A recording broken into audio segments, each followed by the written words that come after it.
The success talk show presents open mic के event में हमने बहुत सारी चीजें आज ऐसी सुनी है, ऐसी देखी है जो बुक्स हमें काम में आते हैं, और वो जो बुक्स हमें बहुत सारा इंफॉर्मेशन हमें मुहैया कराते हैं, हमें देते हैं। बट उन बुक्स को रीड करने के साथ साथ उसे इम्प्लीमेंट करना, उससे समझी हुई बातों को अपने लाइफ में इम्प्लीमेंट करना बहुत जरूरी है। योगेश जी, आपका लास्ट परफॉर्मेंस है। राइट। ऐसे कहते हैं कि पहला आने वाला जो होता है वो भी थोड़ा नर्वस होता है, और लास्ट में जो रहता है वो भी थोड़ा नर्वस रहता है। मैं बिल्कुल बट नर्वस नहीं। बट मैं आपको पूछना चाहता हूँ कि आपको ये ओवरऑल इवेंट कैसा लगा? बहुत ही बेहतरीन शो आप ऑर्गेनाइज करते हैं। मैं लास्ट एपिसोड में भी था, वो भी काफी बेहतरीन एपिसोड बनाया था आपने, और आज का तो उससे बेहतर बनाया। Thank you sir. आपने जो हीरे लाए इंडिया के हर एक कोने से, वो काफी इनकरेजिंग है।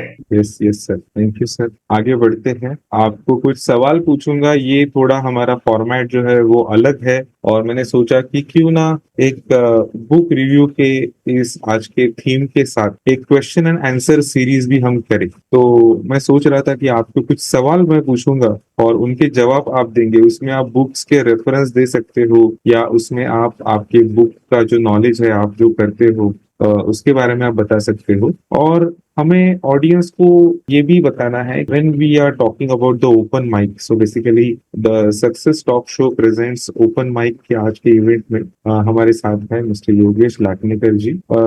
योगेश सर स्टॉक मार्केट के एक्सपर्ट है, और उनको मैं पहला सवाल ये पूछना चाहता हूँ कि सर, हमारे पास तो बहुत सारे करियर के ऑप्शंस होते हैं, तो ये स्टॉक मार्केट को एज ए करियर आपने कैसे चुना, और इसमें आपने ऐसा उसमें क्या देखा जिसकी वजह से आपने इस फील्ड में पिछले कई सालों से, मैं भी आप शायद से तो इस मैं फील्ड में 2006 से काम कर रहा हूँ। 6, हाँ 2006-5 से आप इस फील्ड में हो। बताइए सर, आपने ये फील्ड को कैसे चुना? शेयर मार्केट इन्वेस्टिंग और ट्रेडिंग ये एक ऐसी चीज है, बाकी जगह पे क्या होता है, 100% इन्वॉल्व होना होता है। विश्व के सबसे बड़े rich person investor Warren Buffett, आज वो 7वें नंबर पे है, मगर कुछ सालों पहले वो फर्स्ट नंबर पे थे। वो हमेशा बोलते हैं कि अगर आप सोते हुए भी पैसा कमा सकते हो तो आपको इन्वेस्टमेंट करना चाहिए, क्योंकि यहाँ पे आपको खुद को कुछ काम नहीं करना है। कंपनी के जो ओनर्स होते हैं वो कंपनी को आगे लेके जाते हैं। उसमें अगर आप सही तरीके से इन्वेस्ट करते हैं तो उनके काम का मुबदला हमें मिलता है। हमारा पैसा हमारे लिए काम करता है। बाकी जगह पे वहां पे आपको खुद को परफॉर्म करना होता है, यहाँ पे आपका पैसा आपके लिए परफॉर्म करता है। Very nice. तो ये एक बहुत ही बढ़िया रीजन आपने दिया कि आपने स्टॉक मार्केट में काम करना क्यों शुरू किया। तो डेफिनेटली ऐसे कहा जाता है कि डेलीगेट करना, काम को डेलीगेट करना, और काम करने के काम को ही डेलीगेट करना, इसको हम शायद इन्वेस्टमेंट कह सकते हैं। और उसके लिए हमारे पास बहुत क्या कह सकते हैं हम, कैपिटल की जरूरत होती है। ऐसा मिथ हम बोल सकते हैं कि लोगों के पास है कि पैसा ही पैसे को खींचता है, ऐसा एक मिथ लोगों के पास है। बट मैं कहूंगा कि अगर वो स्किल आपके पास आया, वो विल अगर आपके पास है, तो आपके पास पैसा भी आ जाएगा। तो सर थोड़ा इस बारे में बताइए। बहुत सारे लोग बोलते हैं कि इन्वेस्ट करने के लिए पैसा नहीं, आप सब जगह पे इन्वेस्टमेंट करते हैं, बराबर, वो पैसा है आपके लिए बाकी जगह पे इन्वेस्टमेंट करने के लिए। शेयर मार्केट में इन्वेस्टमेंट करने के लिए पैसा नहीं है ऐसा नहीं, वहां पे कुछ तो फियर है आपके मन में। ये जो फियर है वो लोगों को शेयर मार्केट में इन्वेस्टमेंट करने नहीं दे रहा है, ये शायद वो बात हो सकती है। और इसमें इन्वेस्टमेंट करने के लिए कितना पैसा लगता है? अभी जब से डिमेट्रलाइज हो गया मार्केट, डिमेट्रलाइजेशन हो गया, तब से आप कोई एक शेयर भी खरीद सकते हैं। कितने सारे शेयर के प्राइसेस 1 रुपया भी है। अगर आपको सीखना है, समझना है, इन्वेस्ट करना, तो उसके लिए ज्यादा पैसे की जरूरत है ऐसा नहीं। हाँ, ज्यादा कमाने के लिए ज्यादा लगेगा, वो बाद में की बात। और अभी इन्फ्लेशन रेट जो चल रहा है, इट्स नियर अबाउट 7 to 8%, और कॉमन पीपल जो इन्फ्लेशन फेस कर रहे हैं वो तो नियर अबाउट 10% है। और बैंक के एफडी में आपको क्या मिल रहा है? 6%। ओके, और आगे जाके ये बैंक एफडीज के इंटरेस्ट रेट कम होते जाएंगे। मॉनिटरी पॉलिसी जब आएगी तभी ये झटका लगेगा। ओके, मगर इंटरेस्ट रेट और भी कम होते जाएंगे और इन्फ्लेशन और भी बढ़ता है। इसको अगर फेस करना है तो आपके पैसे को काम पे लगाना होगा। आप कितना काम कर सकते हैं? 8 घंटा, 10 घंटा, 12 घंटा?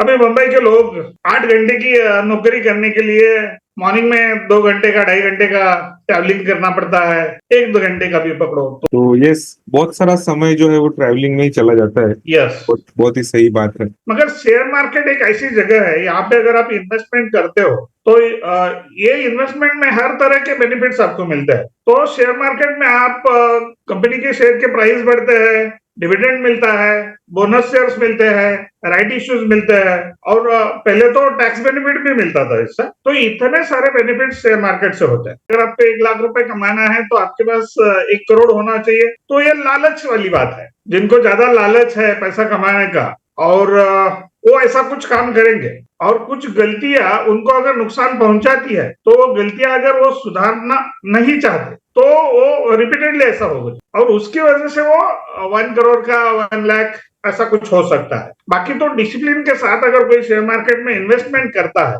तो पैसा हमेशा बढ़ना ही बढ़ना है। और शेयर मार्केट के बारे में आदमी हो या शेयर मार्केट हमेशा ऊपर ही जाता है। मगर आप डिसिप्लिन ठीक तरह से फॉलो नहीं करते तो उल्टा हो भी सकता है और होना ही चाहिए। जैसे कि अभी ट्रेडिंग की बात मैं करना चाहूँ तो ऑप्शन ट्रेडिंग एक खतरनाक जगह है जहां पे हम काम करते हैं। अगर कोई बंदा अपना डिमैट अकाउंट खोलता है तो सेबी पहले वो पॉपअप सामने लाती है, 10 में से 9 लोग ऑप्शन ट्रेडिंग में लॉस कर रहे हैं। उसको ओके अंडरस्टूड ऐसा अगर आप बटन पे क्लिक किए बगैर आगे जाता ही नहीं हो, डिमैट अकाउंट पे आप कुछ नहीं कर सकते तब तक। बराबर, yes. अंडरस्टूड। एक्चुअल बात कही जाए तो 10 में से 9 नहीं, ये 100 में से 94% लूजर्स है। तो ये बिल्कुल बराबर है। ऑप्शन ट्रेडिंग हो या इंट्राडे ट्रेडिंग हो, एनी डेरिवेटिव्स ट्रेडिंग लिवरेज का गेम है। आपके पास अगर पैसा कम है, कुछ देर पहले आपने बोला कि बहुत सारे लोग बोलते हैं कि पैसा कम है, तो पैसा कम है तो उसके लिए शेयर मार्केट में ऐसे बहुत सारे ऑप्शंस। अगर आप डिलीवरी में इन्वेस्टमेंट करते हो तो 100% कैपिटल चाहिए। उसके बजाय आप फ्यूचर में काम करते हैं तो 10% ही लगता है मार्जिन मनी, और उसके बजाय अगर आप ऑप्शन में काम करते हैं तो बस 1 या 2% ही लगता है इन्वेस्टमेंट के बाद। मगर यहाँ पर प्रॉपर नॉलेज होना चाहिए। Yes, very important. और उसके साथ साथ कितना भी नॉलेज हो, वो एक्सपीरियंस ट्रेडर के साथ अगर आप काम करते हो, ओके, मीन्स उनका गाइडेंस अगर आप लेते हो तो और भी स्मूथ हो जाता है, बेहतर बन जाता है। तो ये चीजें अगर कोई करता है ठीक तरह से, और जब तक आपको ये समझ में नहीं आ रही है, वर्कआउट नहीं हो रहा है, तब तक अगर आपको करना है तो पेपर ट्रेड करना है। तो पेपर ट्रेड में तो कोई लॉस होगा नहीं, जो भी है वो आपको समझ में आएगा। और पेपर ट्रेड में अगर आप कंसिस्टेंटली प्रॉफिट बना रहे हो, कंसिस्टेंटली प्रॉफिट का मतलब ऐसा तो नहीं कि हर बार प्रॉफिट बनेगा, भाई ये गेम है, प्रॉफिट एंड लॉस का गेम है। कहना चाहूंगा सर, आपके साथ अभी जो डिस्कशन हम कर रहे हैं उसमें से मुझे तो एक ही बात समझ में आई कि जब भी हम कोई गाड़ी चलाना सीखते हैं तो डेफिनेटली गाड़ी चलाते वक्त हम सबसे पहले नर्वस होते हैं, फिर उसके बाद कुछ देर बाद वो गाड़ी के सब टेक्निक समझ में आते हैं, ब्रेक किधर है, क्लच किधर है, ये वो सब। और फिर उसके बाद हम एक ऐसी जगह पे गाड़ी को चलाते हैं जहाँ पे शायद कुछ लॉस ना हो, जैसे कोई मैदान में हम उसे चलाते हैं कि राइट लेफ्ट किधर भी जाए गाड़ी को कोई डैमेज नहीं करेगा। तो उसी प्रकार से शायद आपका पेपर ट्रेड का जो एग्जांपल है वो ऐसा लग रहा है कि गाड़ी सीखने के बाद मैदान में, खुले मैदान में हम गाड़ी चलाने का प्रैक्टिस कर रहे हैं। उसके बाद आता है कि उस गाड़ी को, उस व्हीकल को हमें चलाने के लिए हमें एक ऐसे सुनसान रास्ते पे लेके जाना है ताकि हम किसी और इंसान को ना ठोके या किसी इंसान ने कंट्रोल किए हुए गाड़ी को ना ठोके। तो शायद उस समय पे आपके बहुत सारे ऐसे कंसेप्ट है जिसकी वजह से वो नुकसान हो सकता है बट उसे रोका भी जा सकता है। तो ऐसे सारे कंसेप्ट है और ऐसे धीरे धीरे करते करते करते, जैसे आप तो इतने सालों से इस फील्ड में हो। Driving a car without breaks on highway क्या होगा? बस एक्सीडेंट ही होगा।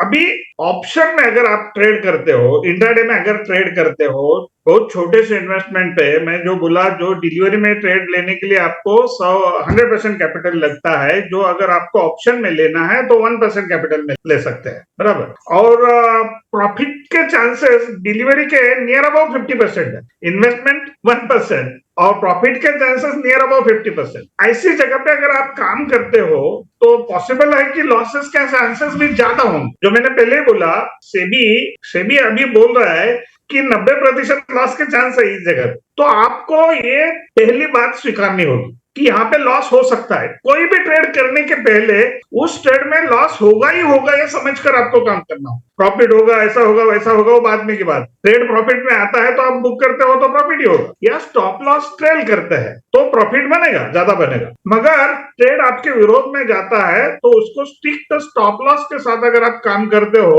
तो उतना छोटा सा लॉस होगा, ज्यादा लॉस नहीं होगा। और प्रॉफिट जो होते हैं वो काफी बड़े होते हैं, जैसा मैंने बोला कि 1:50 का चांस है प्रॉफिट, क्योंकि इन्वेस्टमेंट ही उतना कम है ना डिलीवरी का चांस। तो Yes. प्रॉफिट के चांसेस ज्यादा है अगर आप सही ढंग से काम करते हैं, रूल्स रेगुलेशंस के साथ काम करते हो तो ओवरऑल प्रॉफिट बनेगा ही बनेगा। कोई भी आपके सिस्टम है, कोई भी any system, any indicator, any system आप यूज करते हो और उसमें अगर स्ट्रिक्टली काम करते हो, स्टॉप लॉस के साथ, स्टॉप लॉस को ट्रेल करके प्रॉफिट बुकिंग के साथ, ऐसा कुछ सिस्टम ठीक तरह से करते हो तो ओवरऑल प्रॉफिट बनना बिल्कुल तय है। तो वो सिस्टम समझना जरूरी है, वो स्किल्स समझना जरूरी है। और मैं कहूंगा कि जिस तरह से आपने ये स्टॉक मार्केट के फील्ड के एक्सपर्टीज को हमारे दर्शकों के साथ शेयर किया है, उसके लिए हम बहुत बहुत शुक्रगुजार है आपके। बट जाने से पहले आपको एक सवाल और पूछूंगा कि ये सब एक्टिविटी करते वक्त ये काफी, हम बोलते हैं इसका रिस्क रिवॉर्ड रेशो जो है वो काफी ज्यादा है, मतलब रिस्क भी बहुत है, माइंड को स्ट्रेस भी बहुत होता है और थोड़ा टेंशन भी होता है, स्टडी भी करना पड़ता है। तो ओवरऑल ये सब चीजें आप कैसे मैनेज करते हो? और इसके अलावा जैसे आपने बताया कि लोगों को काम पे लगा के हम इन्वेस्टर अपना लाइफ जो है वो काफी अच्छे से जीते हैं, तो आपके हॉबीज के बारे में थोड़ा सा बताइए। और आपको अगर ये फील्ड में रह के स्ट्रेस वगैरह कुछ अगर आता है, आपका कुछ अगर एक्सपीरियंस है ऐसा, तो उसके बारे में थोड़ा बताइए। इन्वेस्टिंग और ट्रेडिंग है दो अलग अलग कंसेप्ट। अगर आप इन्वेस्टिंग करते हो तो होना क्या है, आप अगर कोई अच्छे कंपनी के शेयर्स खरीदते हो और कुछ गड़बड़ हो जाती है तो कुछ दिनों के लिए शेयर के प्राइसेस कम हो सकते हैं, मगर आप डटे रहते हो। अगर आपकी कंपनी अच्छी है, कुछ कारणवश मार्केट गिरा है, जैसे कि रशिया यूक्रेन का वॉर आया था, तब अच्छे कंपनी के शेयर्स गिरे, तो उसका वो कंपनी के रिजल्ट पे ज्यादा मतलब परिणाम होने वाला नहीं होता, तो भी वो शेयर्स गिरे होते हैं। तो आप अगर उस समय ऐसे कुछ शेयर्स खरीदते हो तो उल्टा उस समय आपको एवरेज करना है। कंपनी का परफॉर्मेंस अच्छा है, कंपनी का कोई दोष नहीं है उसमें, जो सिचुएशन सामने आ रहा है उसको फेस कर, सिचुएशन की वजह से ओवरऑल मार्केट खराब हो गया, मगर उसमें कंपनी का दोष नहीं है। ऐसे कंडीशन में आपको इन्वेस्टेड रहना है तो आगे जाके उसमें प्रॉफिट बनेगा ही बनेगा। ट्रेडिंग का क्या होता है,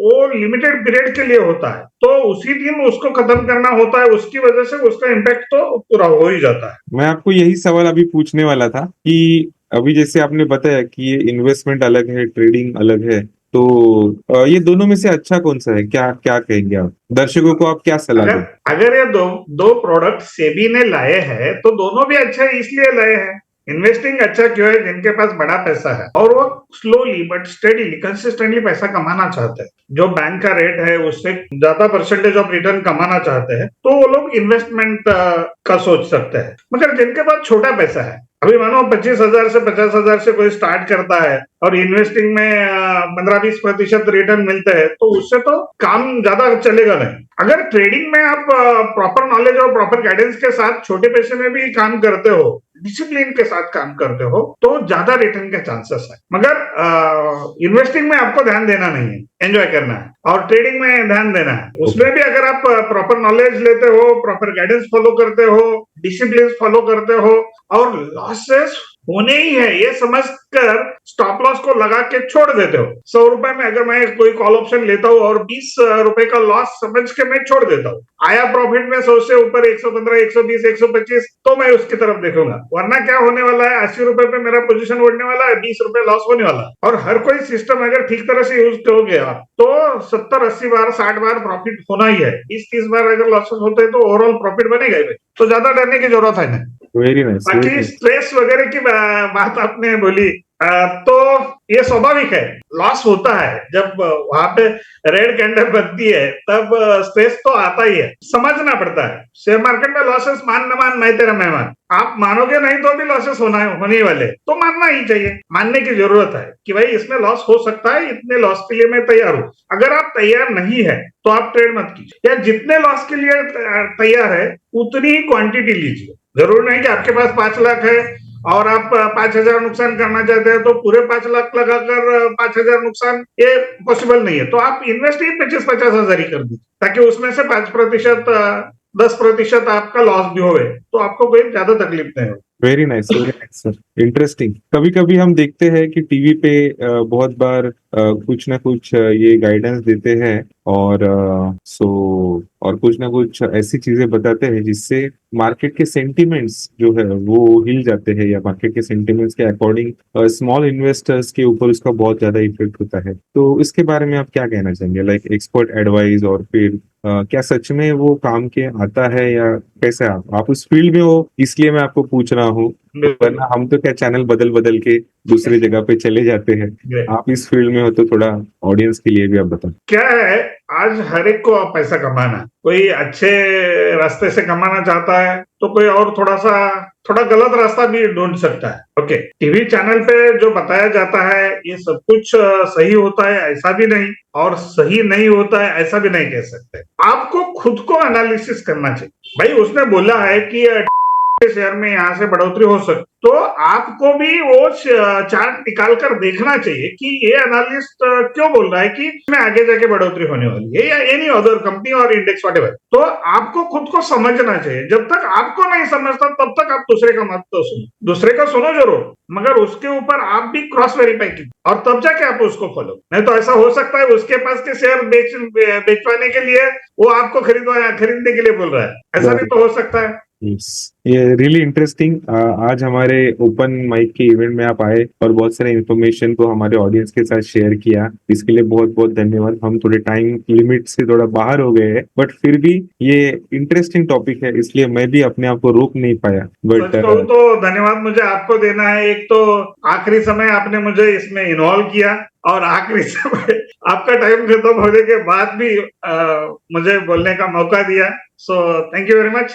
thank you sir. The success talk show presents open mic के इवेंट में योगेश जी आपने इतना बहुत बढ़िया इनसाइट्स हमारे दर्शकों के लिए दिया, इसके लिए बहुत बहुत शुक्रिया। Thank you. अगर आप कुछ फीडबैक में कहना चाहते हैं तो आपका वेलकम है, या आप में से कोई ऑडियंस में से कहना चाहते हैं तो उसके लिए भी वेलकम। आपने ये मौका दिया आपके पार्टिसिपेंट्स के सामने बात करने का, इसलिए मैं और एक बार आपको धन्यवाद कहना चाहता हूँ। और ये शो देखकर अगर कोई लोग शेयर मार्केट में इन्वेस्टमेंट करना चाहते हैं तो आपको इन्फ्लेशन को बीट करना है, तो शेयर मार्केट इन्वेस्टमेंट बहुत बेहतरीन प्रोडक्ट है।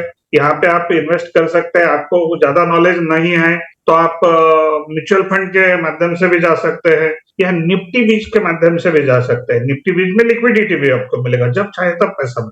और इसमें ओवरऑल सीएजीआर की बात अगर करें तो 15 to 20% का सीएजीआर, जो बैंक में 6-7% मिलता है।